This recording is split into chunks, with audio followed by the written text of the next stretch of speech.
हम लोग करेंगे एक्सरसाइज 11.3 कैंटे publisher series grade 10 federal board जो हम कर रहे हैं उसके अंदर अब हम अगेन 11.3 के साथ जो मुंसलिक प्रॉपर्टीज ऑफ सर्कल्स हैं जो कि एसएलओ से आती हैं या जो थ्योरम्स हैं जो इस कैंटे पब्लिशर की बुक में एक्सरसाइज के साथ मुंसलिक हैं उनको हम लोग सबसे पहले देखेंगे। प्रूफ की हमें ज़रूरत नहीं, जैसे हमने देखा था, बस हमें समझना है इनको। प्रूफ अगर आप खुद देखना चाहें तो मर्जी है, लेकिन उसको याद करने की कोई ज़रूरत नहीं। फेडरल बोर्ड में उसके बारे में कुछ नहीं पूछा जाएगा। नंबर फर्स्ट थ्योरम है measure of a central angle of a minor arc of a circle double that of the angle subtended by the corresponding major arc। तो इसकी वर्डिंग में कुछ ना कुछ मसला है, लेकिन ये कहना ये चाहते हैं कि बुनियादी तौर पे आपके साथ ये कहना चाहते हैं कि अगर आपके पास एक सर्कल है, तो अगर मैं इसको क्लियर करूं, अगर आपके पास कोई भी सर्कल है और उसके अंदर आपके पास ऑफ कोर्स आपका सेंटर है, कोई भी आप इसके ऊपर आर्क ले लें या आप कॉर्ड ले लें। अब आपको पता है आर्क भी ले लें या कॉर्ड ले लें, कॉर्ड उसकी ये वाली कॉर्ड होगी। तो फॉर एग्जाम्पल मैं ये वाली आर्क लेता हूँ, कोई भी आप आर्क ले लें, सेमी सर्कल है वो मेजर आर्क है यानी कि सेमी सर्कल से बड़ी है या माइनर आर्क है।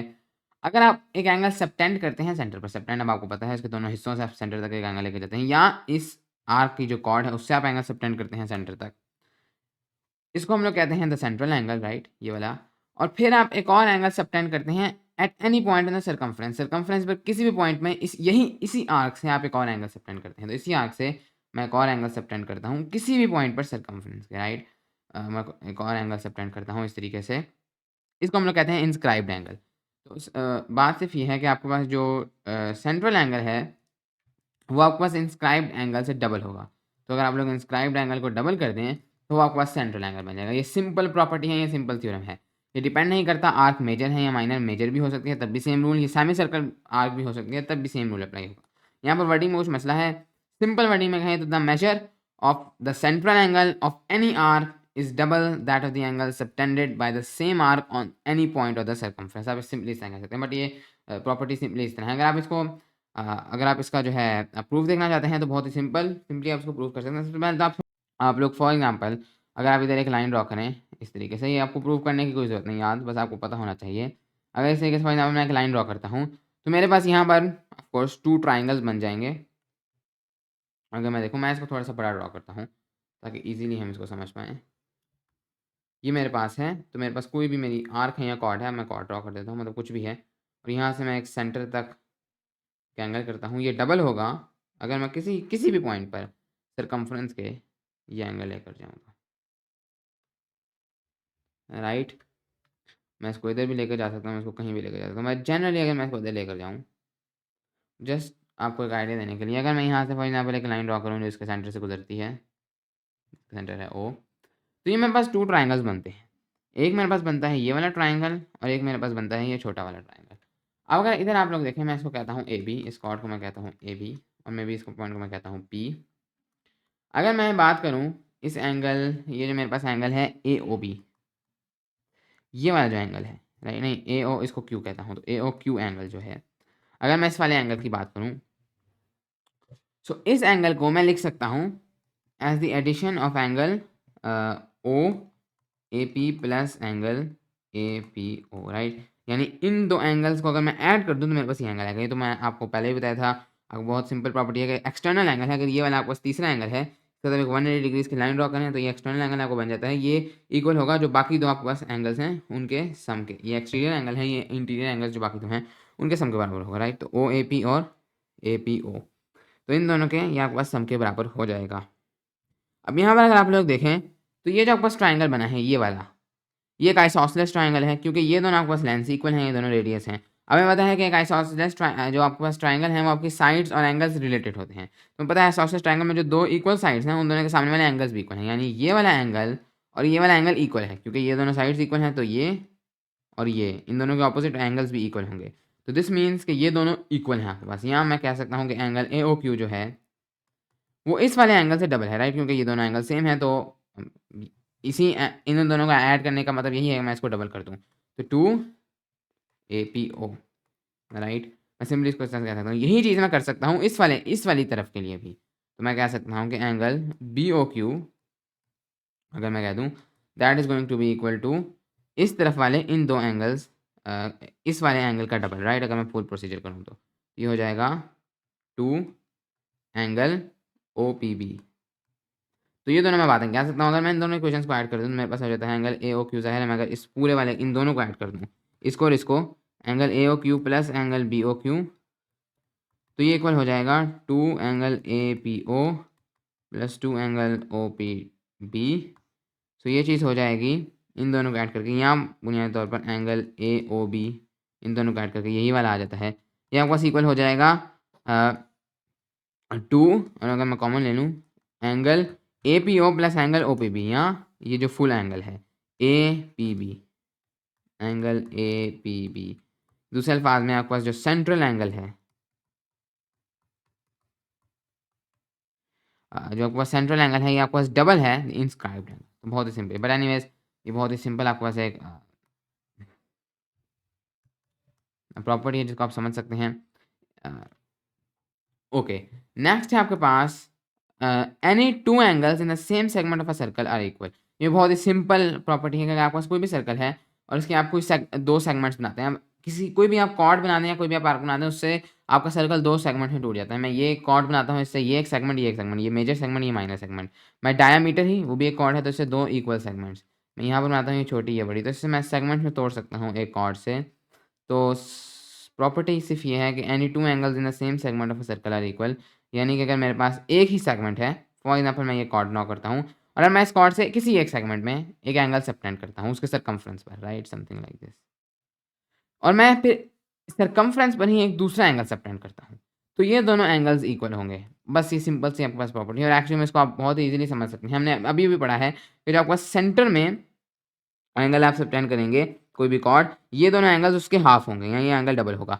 तो अगर सेंटर वाला एंगल तो फिक्स रहना है, राइट, सेंटर वाला एंगल तो फिक्स रहना है, तो ऑटोमेटिकली ये दोनों जो आपके पास एंगल्स होंगे, ये ऑटोमेटिकली आप पिछले थ्योरम को यूज़ करके इसको प्रूव कर सकते हैं, जो कि ये सेंटर वाला एंगल तो फिक्स रहना है, उसके हाफ हैं, तो अगेन वो दोनों इक्वल ही होंगे। हाँ, अगर आप इधर से नीचे चले जाएंगे फिर ये एंगल चेंज होगा, लेकिन आपने सेम सेगमेंट में रहना है तो फिर आपके पास हमेशा एंगल्स आपके इक्वल होंगे। तो ये बहुत ही, अगर आप एक तीसरा भी इसी सेगमेंट ड्रॉ करेंगे सरकमफ्रेंस पर, सेंटर पर नहीं, और कहीं इधर बीच में भी नहीं, सरकमफ्रेंस पर, तो फिर ये एंगल भी इसके इक्वल होगा। ओके, नेक्स्ट है the angle in a semi circle is a right angle in a segment greater than a semi circle is less than a right angle in a segment less than semi circle is greater than right angle. तो ये भी बहुत ही simple आपके पास property है। अभी हमने जो पिछला थ्योरम पढ़ा है वही यहाँ पर अप्लाई होता है। अगर आपके पास एक सर्कल है और उसके अंदर आप एक सेमी सर्कल बनाते हैं, यानी एक कॉर्ड बनाते हैं जो कि डायमीटर है। अब इससे हमने भी प्रॉपर्टी पढ़ी कि अगर आप कोई से भी दो एंगल्स ले लें तो वो आपस इक्वल होंगे। यहाँ पर भी वही चीज़ है, तो ये दोनों आपस इक्वल होंगे, लेकिन बात सिर्फ ये है कि अगर आपके पास सेमी सर्कल प्रोड्यूस हो रहा है, यानी अगर आप एक सेमी सर्कल बना रहे हैं, तो उसके अंदर ये वाला जो आपका एंगल होगा दिस विल बी 90 डिग्रीज, ये 90 है, ये 90 है। So the angle in a semi circle का मतलब ये है कि जो एंगल एक कॉर्ड जो सेमी सर्कल बना रही है वो सबटेंड करेगी। यहाँ जो सेगमेंट आपको सेमी सर्कल की है उसके अंदर अगर आप एक सर्कमफ्रेंस के ऊपर एंगल बनाएं वो हमेशा 90 डिग्रीज होगा, या राइट एंगल होगा। ओके, सो ये आपके पास बहुत ही सिंपल बात है। इसको एक्चुअली में आप इजीली प्रूफ भी कर सकते हैं। इसको एक्चुअली में मुझे, मेरा ख्याल है मैंने किया भी था पिछले किसी वीडियो में। अगर आप लोग यहाँ पर देखें, सो इधर अगर आप देखें तो ये वाला जो एंगल है लाइन के ऊपर, दिस इज़ 180 डिग्रीज। हमें पता है कि ये कॉर्ड सेंटर पे कौन सा एंगल सबटेंड करिए, दैट इज़ 180, और यही कॉर्ड फिर आगे बढ़ जाकर सर्कमफ्रेंस पे हमने ऑलरेडी पढ़ा है ये वाला एंगल हाफ होगा, तो automatically this angle is 90 degree. तो ये तो बहुत ही सिंपली प्रूव कर सकते हैं। इसके बाद है a semi circle in a segment greater than a semi circle the angle is less than right angle. तो ये भी बहुत सिंपल है। अगर आपके पास जो आपकी सेगमेंट है वो ग्रेटर देन सेमी सर्कल होगी, यानी आप थोड़ा नीचे ले हैं अपनी कॉर्ड को, तो अब ये जो आपके पास सेगमेंट बनी है ये वाइट वाली, ये वाली, ये आपके पास ग्रेटर देन आ सेमी सर्कल हो गई है। तो इसके अंदर अब चूँकि आप थोड़ा-सा अपनी ये जो आपकी दोनों लाइन्स हैं थोड़ी इस तरह हो जाएँगी, यानी थोड़ी-सी ये भी नीचे आ जाएगी, ये भी नीचे आएगी, तो थोड़ी क्लोज़ हो जाएँगी, तो ऑटोमेटिकली ये जो एंगल है ये 90 से थोड़ा छोटा हो जाएगा। लेकिन अगर आप इसको ऊपर ले आएँ, तो ये अब ये थोड़ी ज़्यादा फैल जाएँगी, तो फैल जाएँगी तो इस वजह से आपके पास ये जो एंगल है ये 90 से बढ़ जाएगा। तो अगली में in a segment less than semi circle the angle is greater than a right angle. Okay, बाकी जो नेक्स्ट ये वाला जो चलो है, ये हम लोग नेक्स्ट एक्सरसाइज में करेंगे। तो ये इस एक्सरसाइज के लिए हमारे पास यही 3 प्रॉपर्टीज़ हैं। तो फर्स्ट क्वेश्चन ये है कि OA is the centre of the circle, find the unknowns in the figure. तो ये आपके पास एक फिगर है, इसके अंदर OA आपके पास सेंटर है, इन O आपके पास सेंटर है, और आपने अननोन्स निकालने हैं इस फिगर में।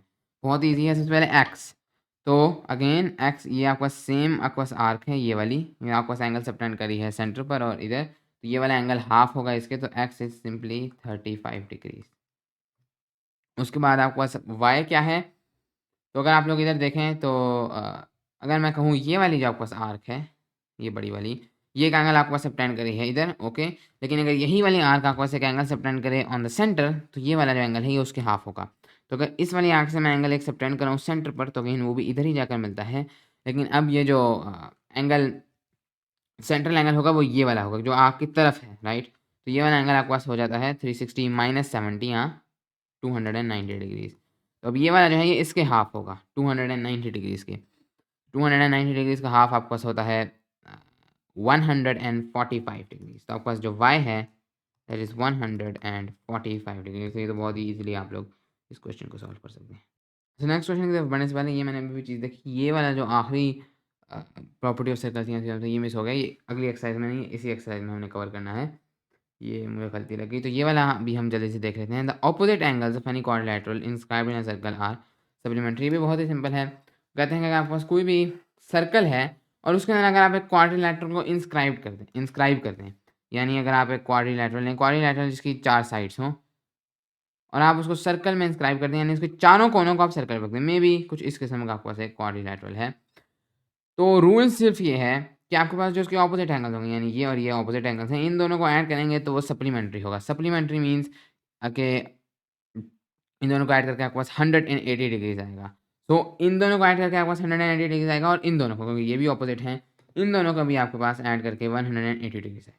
अब इसको भी आप लोग काफ़ी इजीली जो है वो प्रूव कर सकते हैं। अगर मैं यहाँ पर एक सेंटर लूँ अपना, ऑफकोर्स इस सर्कल का एक सेंटर होगा, और इधर अगर मैं फॉर एग्जाम्पल यहाँ पर से एक लाइन ड्रॉ करूँ यहाँ तक, और फिर इस कोने से मैं यहाँ तक इस तरीके से मैं अपने पास जो है वो लाइन ड्रॉ करूँ, बल्कि इस कोने से ड्रॉ करने की जरूरत नहीं, बस इस कोने से अगर मैं यहाँ पर एक लाइन ड्रॉ कर दूँ, राइट, समथिंग लाइक दिस अगर मैं ड्रॉ करूँ, तो आपके पास इधर 2 एंगल्स बन जाएंगे। एक आपके पास होगा एंगल ये, इसको मैं 1 कह देता हूँ, एक होगा आपके पास एंगल ये, इसको मैं 2 कहता हूँ। अगर आप लोग देखें तो जो एंगल आपके पास 1 है, ये जो आपके पास, चूँकि अगर आप देखें तो ये आपके पास एक सेमी सर्कल था, ये आपके पास एक आर्क थी, ये आर्क एक एंगल सबटेंड कर रही है सेंटर पर, और यही आर्क फिर अगेन एक एंगल सबटेंड कर रही है आपके पास, बल्कि इस तरह से नहीं, ये मैंने लाइन तरह ड्रॉ की है, इस तरह से हम ड्रॉ करेंगे। मैंने इसको इस एंगल में बनाना है कि ये सबटेंड करें इस तरह से, राइट।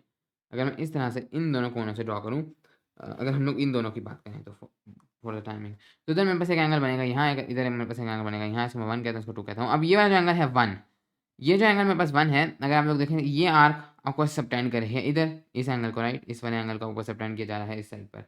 तो इसका मतलब ये होगा कि आपके पास जो एंगल 1 है ये इसके डबल है, राइट। सो मैं कह सकता हूँ कि एंगल 1 जो है, मैं अगर इसको फॉर एग्जाम्पल एंगल एक्स कहता हूँ, ये 2x है। और जो मेरे पास एंगल 2 है, ये वाला एंगल 2 जो है ये अब होगा इसके डबल, राइट, क्योंकि अब एक इधर सेंटर पर ये वाली आंख आपको सबटेंड कर रही है और ये अब इधर इधर भी सबटेंड कर रही है, तो ये मैं कहता हूँ y, तो ये होगा 2y। तो इस तरीके से आप कह सकेंगे। अब आपको पता है कि 1 और 2 को अगर आप ऐड करें तो 360 आएगा, क्योंकि फुल सर्कल बन रहा है। तो मैं कह सकता हूँ 2x + 2y is equal to 360 degrees. X और वाई ये ऑपोजिट एंगल्स हैं। या दूसरे फार्म में 2x + y इज 360 और x + y इज 180 डिग्रीज। ये ऑपोजिट एंगल्स को ऐड करके आपके पास 180 डिग्री आएगा। तो बहुत इजीली आप उसको प्रूव कर सकते हैं। एनीवेज हम लोग अपने नेक्स्ट क्वेश्चन की तरफ पढ़ते हैं। नेक्स्ट क्वेश्चन है, a regular hexagon is inscribed in a circle. Each side of the hexagon is 5 square root of 3 units on the center of the circle. Find the radius of the circle. बहुत ही simple question है। अगर आपके पास एक circle है और उसके अंदर अगर आप एक रेगुलर हेक्सागन, इसकी तमाम साइड इक्वल हैं, और उसको अगर आप इंस्क्राइब कर दें सर्कल में, इंस्क्राइब का मतलब सिर्फ होता है उसके हर पॉइंट को उसको इसके सर्कल के अंदर घुसाते हैं। तो हेक्सागन है तो उसकी आपके पास 6 साइड्स होंगी। तो हेक्सागन को आप कुछ इस तरह से ड्रॉ कर सकते हैं। एक रेगुलर हेक्सागन को अगर उसको मैं ड्रॉ करने की कोशिश करूँ तो फोर्सेस की तमाम साइड्स इक्वल होंगी। हो सकता है मुझसे तमाम साइड इक्वल ना बने। तो 1 2 3 4 5 6, तो ये एक हेक्सागन है, एक रेगुलर हेक्सागन। इसको हमने सर्कल में इंस्क्राइब किया है, यानी कि इसका हर पॉइंट सर्कमफेरेंस पर है, अंदर घुसा हुआ है ये सर्कल के। तो वो कहते हैं इसका जो हर साइड है, यानी साइड यानी ऑफ कोर्स सेंटर से जो आपकी साइड की डिस्टेंस है, यहाँ अगर आप इस कॉर्ड के इधर 90 डिग्रीज पर जाकर ये minus this is 5 square root of 3 units. So आपने इसका रेडियस निकालना है, या आपने इसकी ये वाली लेंथ निकालनी है। तो ईजिली हम लोग फाइंड आउट कर सकते हैं। अगर आप लोग देखें सो ये आपके पास एक बन जाता है राइट एंगल ट्राइंगल, राइट। और इसी के साथ-साथ अगर हम लोग देखें तो हमें इसके अंदर ये लेंथ पता है, इसके साथ हमें ये वाला एंगल भी पता है। क्यों? हमें पता है कि ये एक रेगुलर हेक्सागन है, तो इसकी 6 साइड्स हैं, तो ये जो सेंटर वाला एंगल है ये 6 हिस्सों में डिवाइड होगा। 360 है ये हर, अगर मैं इधर से इधर जाता हूँ, इधर से इधर, इधर से इधर, तो ये हर जो है हर के लिए ये 6 हिस्सों में डिवाइड होगा और हाँ, मैं इस बड़े वाले ए का भी हाफ कर रहा हूँ, तो ये वाला 360 डिवाइडेड बाय 12 होगा, राइट? मुझे उम्मीद है आपको समझ आ गई। सो ये होगा आपके पास 30 डिग्रीज, राइट? क्योंकि ये आपके पास 6 हिस्से बन जाते हैं। मेरे पास एक ये वाला हिस्सा बनता है, एक ये वाला, ऐसे करके मैं तमाम ये हिस्से बना दूँ, तो इसके बाद मेरे पास टोटल जो 360 है उसको मैं 6 में डिवाइड करूँगा, तो ये ओवरऑल एंगल बनेगा जो कि 60 होगा, उसका भी मज़ीद हाफ 30 है। सो ये मेरे पास इन्फॉर्मेशन है, मैंने आर निकालना है, मैं काफ़ी इजीली इसको कैलकुलेट कर सकता हूँ। तो trigonometry, this is a right triangle. तो इसके अंदर अगर मैं देखूँ तो ये वाला मेरे पास हाइपोटेन्यूज है, राइट के सामने वाला, तो मैं यहाँ पर लगा सकता हूँ adjacent over hypotenuse, that is so का टोआ में से दैट इज कोसाइन।